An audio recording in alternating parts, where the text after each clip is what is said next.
Nestlé is a brand that has become a part of our daily lives, whether it's our morning coffee, two-minute Maggi noodles, or chocolates like Munch and Kit Kat. Somewhere or another, we all encounter Nestlé products. And in the baby food segment, Nestlé holds a dominant position. But did you know that Nestlé owns nearly 2,000 brands with over 10,000 products? If we tried to list them all, we might not finish even in a day.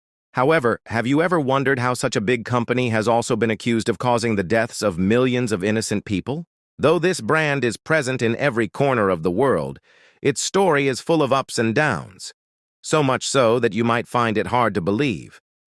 Nestlé has been accused of depriving people of water, putting new mothers in situations where their breast milk stops, and of course you may already know the whole Maggi controversy. So, let's start with the story of Nestlé, a company that began with a noble cause but eventually strayed down a path that made people hate it, only to win them back again. Don't get confused. Let's properly understand the entire story. The story of Nestlé begins around 210 years ago, on August 10, 1814, when Henri Nestlé was born in Frankfurt, Germany. His father was a simple glassmaker, and the family's financial condition was not very good.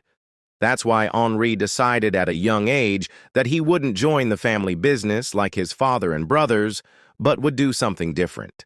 He started working under J.E. Stein, who ran a pharmacy in Frankfurt. Henri worked there for 4 years and gained knowledge in pharmaceuticals and chemicals, which helped him greatly later in life. After leaving the pharmacy, Henri migrated to Switzerland due to some personal reasons. There, he started making and selling a special liquor to be consumed after meals. However, the liquor didn't gain much popularity in the market. Later, he tried making vinegar, rum, and fertilizers, but those businesses also failed. Around that time, Europe was experiencing a high infant mortality rate, especially among babies whose mothers couldn't breastfeed. These children became malnourished and often died. When Henri collected data related to this, he was shocked. The death rates were alarmingly high, and this affected him even more because he had no children of his own despite trying. This made him even more sensitive to the safety of other children. Eventually, he decided to create an alternative to breast milk that could save the lives of millions of infants. With that goal, Henri began studying breast milk and experimenting with different ingredients. Unfortunately, many of his early experiments failed due to a lack of resources and money. Still, he didn't give up. He gathered funds from here and there and continued his research. Finally, in 1867, he created a formula that could act as a substitute for breast milk. Henri made this formula using cow's milk, wheat flour, and sugar. With help from his friend Jean-Balthasar Schnetzler, a scientist in human nutrition, they removed the acid and starch from wheat flour to make it easier for babies to digest. This formula was named farine lactée, and to sell it, Henri founded a company called Nestlé.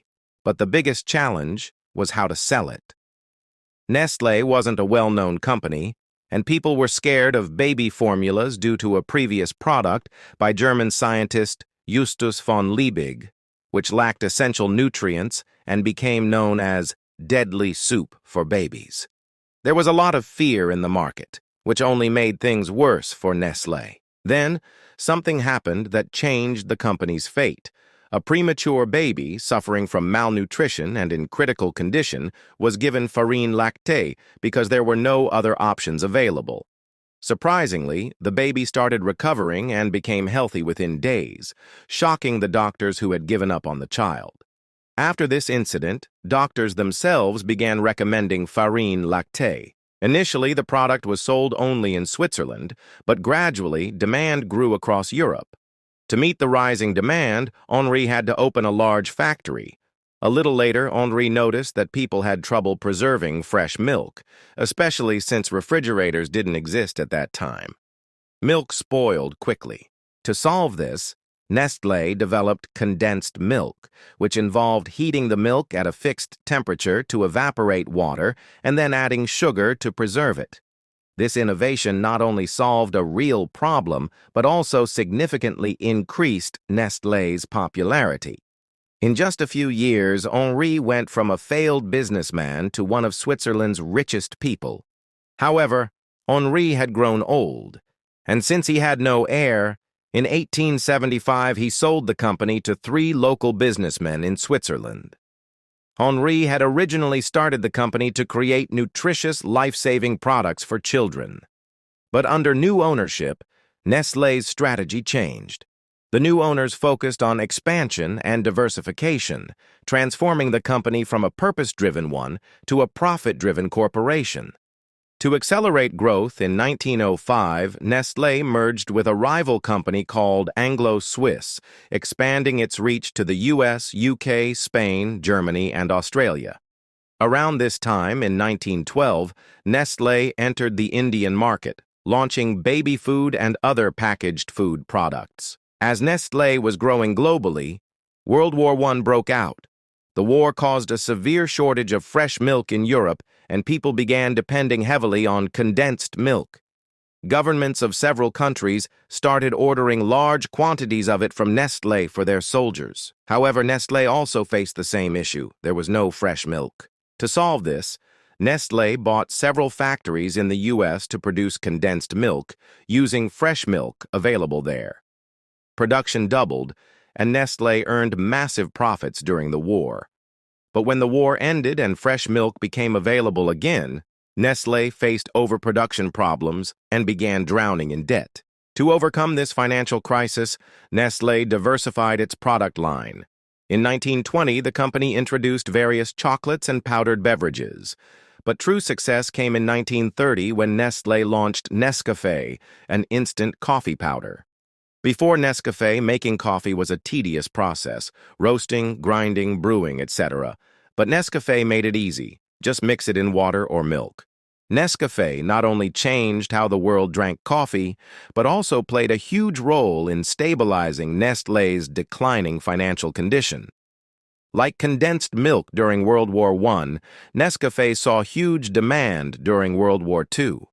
It was quick to prepare and gave soldiers an energy boost in tough conditions.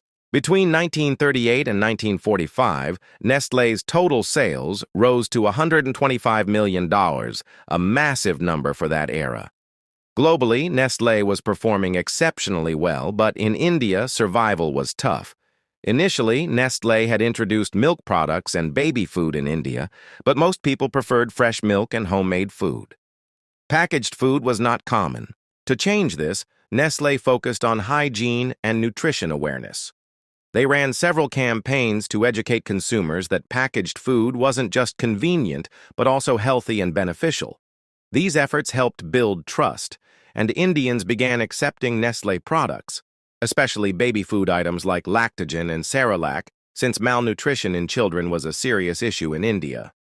By the 1970s, Nestlé had become a global giant.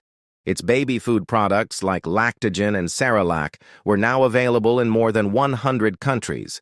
But with this growth came a darker chapter in its history, one that led to widespread outrage and boycotts. In many developing countries, especially in Africa, Nestlé launched aggressive marketing campaigns promoting baby formula as a better alternative to breast milk. Their sales agents, often dressed like nurses, visited hospitals and maternity wards to distribute free samples of baby formula to new mothers. The message was clear. Nestlé's product was modern, scientific, and superior to traditional breastfeeding. However, the free samples only lasted a few weeks. By the time the mother's natural breast milk had dried up due to lack of use, they were now dependent on formula. That's when the real trouble began. In many poor regions, families couldn't afford to continuously buy formula. Some mothers would over-dilute the powder to make it last longer, mixing it with unclean water due to lack of access to sanitation. The result? Thousands of infants began suffering from malnutrition, dehydration, and infections. The formula that was supposed to nourish them ended up contributing to illness, and in many tragic cases, death. This sparked global outrage. In 1974, a report titled "The Baby Killer" by the War on Want organization accused Nestlé of unethical marketing practices. It was a bombshell that shook the company's image worldwide. Activists began calling for a boycott of Nestlé products. The movement gained huge momentum, especially in the US and Europe. Nestlé denied the allegations, saying their products were safe and that they promoted breastfeeding wherever possible. But the damage had been done. In 1977, the Nestlé boycott officially began and would go on for years. In 1981, the World Health Organization, WHO, stepped in and introduced the International Code of Marketing of Breast Milk Substitutes, a global framework to regulate how baby formula was marketed.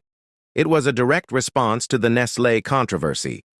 Though Nestlé eventually agreed to follow the code, the trust that had been broken wasn't easy to rebuild. Just when Nestlé was trying to recover from the baby food scandal, another storm hit. This time related to one of the most basic human needs, water. As Nestlé expanded its business, it began acquiring freshwater sources around the world. Through its Nestlé Waters division, the company tapped into underground aquifers and springs to bottle water under brands like Pure Life, Poland Spring, and San Pellegrino. The problem? Many of these water sources were located in drought-prone or impoverished regions, places where local communities struggled to get clean water, while Nestlé extracted millions of liters for profit. For instance, in Michigan, USA, and parts of Pakistan, Nestlé was accused of draining water supplies without giving back to the community. In California, during a historic drought, the company continued water extraction despite public outcry. Activists claimed Nestlé was commodifying a human right, treating water as a product instead of a public resource. The company's then CEO, Peter Brabeck, didn't help matters when he said in a 2005 interview, "Access to water is not a public right, it's a commodity." That statement went viral and fueled even more backlash. Though Nestlé later clarified its stance, the trust deficit continued. Then came another major controversy: Maggi noodles in India.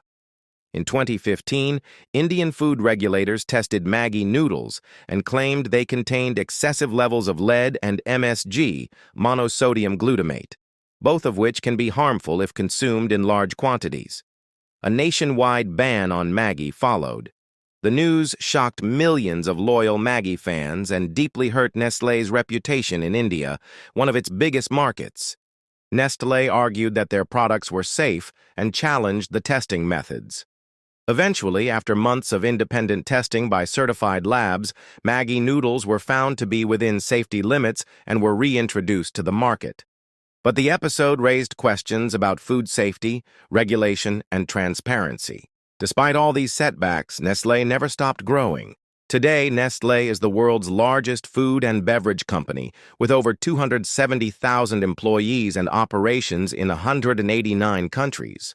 Its portfolio includes not just food products, but also pet care, Purina, bottled water, vitamins, healthcare products, and even pharmaceutical collaborations.